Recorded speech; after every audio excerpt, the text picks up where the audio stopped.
Hello there, welcome back to Jennie Designs with Paper and this week's episode of Crime and Coloring, where we take an alphabetical journey through the United States and revisit some of the earliest crimes. But before we talk crime, let's talk coloring.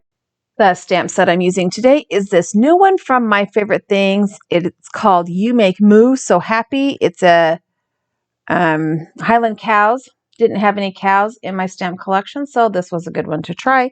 I'm going to use all 4 cows. I'm also using the Lawn Fawn Peekaboo backdrop die. I'm not going to make it a peekaboo. I'm just going to use that stitched frame. I have a piece of pattern paper from a Honeybee Stamps ball 6x6 pad. I have 1 piece of white cardstock for my stamping and 2 pieces of black cardstock to create the frame with. And I actually will be cutting the frame 4 times. So we're going to do the die cutting first because why not? It's the easy part. And once I get all 4 pieces of paper die cut and glued together, we'll move on to the coloring. There was one thing I did in my coloring. I forgot to take my cow images off the sticky mat to my Misty for the first cow, and it didn't blend really well, and it took me a minute to understand why. But then, yeah, I figured that out. So now that we've talked about the coloring, let's go ahead and talk about the crime.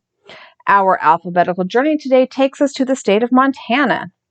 Now, did you know that before Montana became a state, it spent 60 years in 7 different territories? Yeah, it was originally part of the Louisiana Purchase, so the Louisiana Territory, and then it became the, quote, here's my air quotes, you can't see, Indian country. It became part of the Nebraska Territory, the Dakota Territory, and then when the western part of Montana was acquired from Great Britain in 1846, it belonged to the Oregon Territory, then the Washington Territory. Montana was even part of the Idaho Territory until 1863, when Montana became its very own territory and eventually was admitted to the Union as the 41st state on November 8, 1899. So compared to some of our eastern states, this is a baby state. Now, in Montana, the elk, deer, and antelope populations outnumber the people. The Montana Yugo sapphire is the only North American gem included in the crown jewels of England. In 1888, Helena had more millionaires per capita than any other city in the world, gold rush times. 46 out of Montana's 56 counties are considered frontier counties, with an average population of 6 or few people per square mile. Okay. The Flathead Lake in northwest Montana has over 200 square miles of water and 185 miles of shoreline, and it is considered the largest natural freshwater lake in the West. Yellowstone National Park in southern Montana and northern Wyoming was the first national park in the nation. Montana has the largest grizzly bear population in all of the lower 48 states. Virginia City, Montana was founded in 1863 and is considered to be the most complete original town, frontier town, of its kind. Montana's rivers and streams provide water for 3 oceans and 3 of the North American continent's major river basins. That's a lot of rivers and streams. The largest observed snowflake fell in a snowstorm in 1887, and it measured 15 inches wide. In 1937, Montana recorded the hottest temperature recorded at 117 degrees, although I think at this point that may have been undone by Death Valley, Nevada. But that was recorded in Medicine Lake. And in 1954, Rogers Pass had a negative 70-degree temperature, the coldest ever recorded in Montana. So that makes the recorded temperature range in Montana like 187-degree variable, which is a bigger range than any other state in the Union. And in Montana, even being well-known and wealthy didn't prevent one murderer from getting away with his crime. So we're going to talk about John Marin Bozeman. Now, John was born in Pickens County, Georgia in 1835 to William and Delia Bozeman. He was their first son and eldest child. And surprisingly, given his fame or infamy, whatever you want to call it, there's not a lot written about his early life. Now, to be fair, I did not explore his papers, which are kept at Montana State University. Because like I told you before, I don't pay for the research. I research what I can find for free because, this is for fun, not for monies. Anyways, so we don't know a lot about his childhood and his early life, but there is a marriage record that tells us that John married Lucinda Catherine Ingram, and I forgot to write down the year, I'm sorry, but they had at least 2 sons and 4 daughters.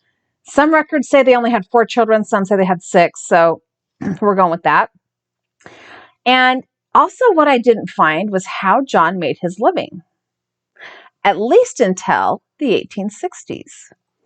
In 1860, John headed west to join in the Pikes Peak Gold Rush of Colorado, abandoning his wife and children in Georgia. Now, I say abandoning because in my records, I don't have any indication that he had any in-person contact with them after he left them there. Did he send them financial support? I have no idea. I couldn't find that either. But from 1860 on, John Bozeman was not in physical proximity to his wife and his children as far as I could tell. That's why I chose the word abandoning. Anyway, he did not have great luck at Pikes Peak. He was not a great miner in Colorado. And when all of his gold mines or gold claims failed, in about 1862, he headed to Deer Lodge, which is the western part of the Montana Territory, to work some of the gold fields there that had been discovered by James and Granville Stewart. His mining luck didn't really improve there, apparently, because then John joined the 1863 rush, so it's January 1863, where they headed to Bannock, Montana. His luck, or lack thereof, continued, and his mining claims there also proved to be unsuccessful. After falling short in making money in the mining field, John came up with a new plan to make his fortunes. And his great new plan was that it would be much more profitable outfitting the miners instead of mining alongside them. To do this, John enlisted the support of another unsuccessful Bannock prospector and friend, a man called John Jacob, who I'm going to call JJ just so we can tell them apart. And together, John and JJ went to explore a new, shorter route into the Montana Territory from the east. In 1863, John and JJ blazed what became known as the Bozeman Trail. And this trail was a cutoff from the Oregon Trail in Wyoming into Bannock, Montana. And it led the miners right to Virginia City through the Gallatin, I think is how it's pronounced, Valley. And guess what was waiting for them when they got to the Gallatin Valley? John and JJ. John and JJ were there. They had settled in the Gallatin Valley, although it could be Galatian, but I don't think so because there's no O. It's Gallatin, Gallatin Valley, at the site right at the base of the mountains that the miners were headed into to search for gold. And that must be where he found his success. Later, beginning in about 1864, John actually laid out the town of Bozeman, Montana. And its proximity to the trail, that Bozeman Trail, helped to grow it in the following years, especially as migration into Montana increased after discovery of gold in Virginia City, Montana in 1864. So John has found a way to make some dollars, and it is not from mining. And he did make some dollars. He made lots of dollars. About the same time that Bozeman, Montana, and John Bozeman and the Bozeman Trail and JJ were all in their money-making part of life, the federal government was repeatedly entering into treaties with the local Native American tribes all along the western front of the United States. The idea with these treaties was to help maintain peace between the Native Americans and the settlers who were moving west, and it was supposed to ensure safe travels. The problem with this was that the federal government did not always keep their end of the deal. Let's be honest, we all know American history was not nice to the Native Americans. This is about the same time that all of these forts and military posts that we talked about last week were popping up along the front, the Western Front, and Montana had a few of its own. In 1865, federal troops began guarding the Bozeman Trail because of some hostile attacks. Now, those attacks began increasing because the trail, the Bozeman Trail, that famous trail, it cut right through land that had been reserved for the native tribes in the area by the federal government. So now the military is called out to protect land that really the federal government had already given away because they had taken it and then given it back, but whatever, we're not going there today.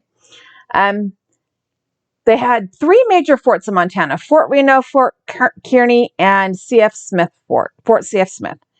And they were all created to defend this Bozeman Trail. None of those forts were particularly successful. And in fact, the Bozeman Trail was abandoned for a short time in 1866 after one particularly deadly attack. But it seems that John had finally found a way to make his fortune, and he did begin purchasing, more land as he created the city of Bozeman. But where is the murder, the crime, the mystery, you ask? I'm getting there. Give me a minute. But right now we need to meet a couple more people. So the first person we need to meet is Thomas Cover. Thomas was the youngest of his parents' 4 children. In 1850, at about age 18, he left his family home in Ohio to try his hand at mining. His journey took him into Montana as a gold prospector and a vigilante. A lot of the prospectors didn't think that the local law enforcement was doing enough to protect them and their successful mining prospects. On May 26 of 1863, Thomas and 5 other men were prospecting for gold in Montana, and they had set up a camp in Alder Gulch. Now, Thomas and some of the men went hunting, while William Fairweather and Henry Edgar stayed behind to watch the camp and to mine. And while the hunting party was out, William and Henry actually they went to the river and were panning for gold, and they wanted money to buy some high-class tobacco when they returned back to Bannock. And the first pan of gold they brought up had $2.40 worth of gold. And that is 1860s money, $2.46. So they immediately staked claim to this area, with this group of 6 people, and then they returned to Bannock and bought more supplies. They tried to keep their claim a secret because it was successful. However, word travels fast, and less than a month later, there were cabins and tents on the entire hillside of Virginia City, Montana, or the hillside where Virginia City, Montana became. That's how Virginia City was born. It is estimated that more than $30 million in gold was taken from the Alder Gulch in the first 3 years of mining. So with his newfound wealth, Thomas returned to Ohio. He married Mary Hess, and they had 3 daughters. But city-town married life was not exciting enough for Thomas, so him and his wife returned to Montana. And once back in Montana, he began working with John Bozeman. Now, another person we need to meet is a man named Nelson Story. Nelson Story was a pioneer in Montana. He was an entrepreneur, a cattle rancher, a miner, and again, a vigilante. He was one of the most notable residents of Bozeman, Montana, because in 1866, he moved from Texas to Montana about 1,000 Texas Longhorns. That was the first major cattle drive from Texas to Montana. And he was super successful. In fact, he was so successful that he was the town's first millionaire. Okay, so back to our story. In April of 1867, John and Thomas, who now owned a mill, were on their way to Fort C.F. Smith to secure a flour contract for Thomas. Thomas was trying to obtain a contract to provide the fort with all of their flour from his mill. They spent the night at a cattle ranch belonging to, you guessed it, Nelson Story. And it is recorded that for some reason, John was concerned for his safety, and he expressed that worry in a letter. I could not figure out who the letter was written to. His wife? I don't know. That night in the bunkhouse, he shared a room with a man named W.S. Mackenzie. And it is recorded that he begged, and begged is in quotes there. So he begged this man, Mackenzie, W.S. Mackenzie, to take his place on the rest of the journey with Thomas. He even offered to give him his clothes and his own boots as kind of a payment. Now, speculation is that at least one reason for John's fear is that he had made some advances on Thomas's wife. You know, Mary. It seems that John was known for being kind of a flirt by those who liked him and a womanizing jerk by those who didn't. So he liked to flirt with the ladies. Did his behavior go beyond flirting? I suspect it probably did in some cases, but not necessarily with Thomas's wife, Mary. However, the next day, John and Thomas resumed their journey. W.S. Mackenzie did not take John up on his offer of a pair of used clothes and a set of used boots to take his place. And so they headed out again. And here's where it gets interesting. Now, according to Thomas's often changing timeline of events, after he and John had set off for the day, they rode for a while and then stopped near the Yellowstone River for lunch. While they were there, they were attacked by a group of at least 5 members of what he claimed was the Blackfoot tribe. For whatever reason, a shootout commenced. John was shot dead. Thomas was shot in the shoulder from behind, he said. The Native Americans stole their horses and ran and took off, and Thomas went back to Nelson Story's ranch for help. So Nelson Story gets home to his ranch the next day, and he's listening to Thomas's story, and he's checking out his injuries, and he claims he was not quite as sure that Thomas had been shot from behind. So according to Nelson, his examination of the wound and the gunpowder on Thomas's clothes led him to believe that Thomas had been shot at close range from the front. Now, the man who had been acting as John and Thomas's guide, whose name I don't know, I couldn't find, returned to the scene of the shootout and found John's body, along with his valuables, money, clothes, watch, gun, that kind of stuff. And this kind of undermined Thomas's claim that the shootout was motivated by theft, right? So the guide found the tracks of John's horse. The guide found the tracks of Thomas's horse. The guide did not find any indication that there had been 5 other people there, as Thomas claimed had happened. However, sometime later, a few days, a week or so later, I don't know exactly how much time, some soldiers from Fort C.F. Smith came across a camp where 5 Blackfoot braves who'd been kicked out of their own tribe, or were bragging about having killed John and his horse. There did not seem to be any further investigation. There's no record of any kind of trial or arrest or anything like that. It just, even though Thomas did not seem to be 100% credible, they just kind of went with, this is what happened. Shortly after John's murder, Thomas and his family moved to California, and for a time, he was very successful in raising navel oranges in the San Bernardino area. Again, he got a little bit antsy about being in one place. So in 1884, he went on another gold mining trip to the desert between Los Angeles and Yuma, California. And he disappeared and was never found or heard of again. Years later, Nelson Story's son, who I believe his name was also Nelson, said that his father told him Thomas had killed John and then shot himself in the shoulder to disguise his guilt, which tracks with what Nelson wrote about feeling like the gunshot wound was from close up and from the front as opposed to far away and from the back. Another version of the murder surfaced when a man named Thomas Kent claimed that Nelson Story Sr. hired him to kill John. Okay. Crazy weird.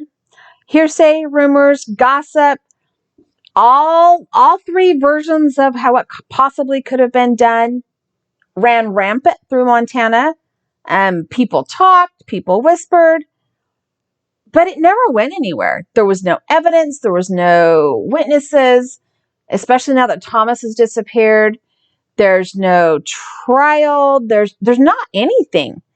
And John Bozeman's murder remained a fable and an unsolved murder. And then, in 2014, a group of historians from the Extreme History Project were interviewing descendants who had lived at Fort Parker about the history of Fort Parker. And they happened to meet a man named Stan Stevens. He was a retired farmer and cow rancher from the Crow Reservation. Stan shared a story passed down to his family from Tom Kent, who had one time worked as a cow wrangler for Nelson Story and then later worked as a butcher at Fort Parker. In fact, Tom's family took in and raised Stan's great-grandfather after his family was killed in an attack by another tribe.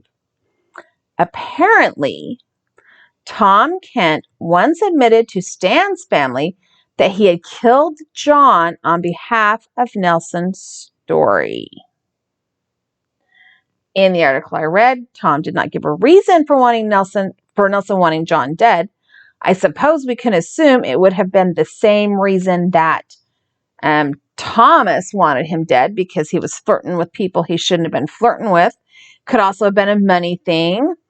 But I have so many questions, and now you know why I picked the story, because the ones that have questions are the ones that make my mind just go, that just make my mind go. So Thomas disappears.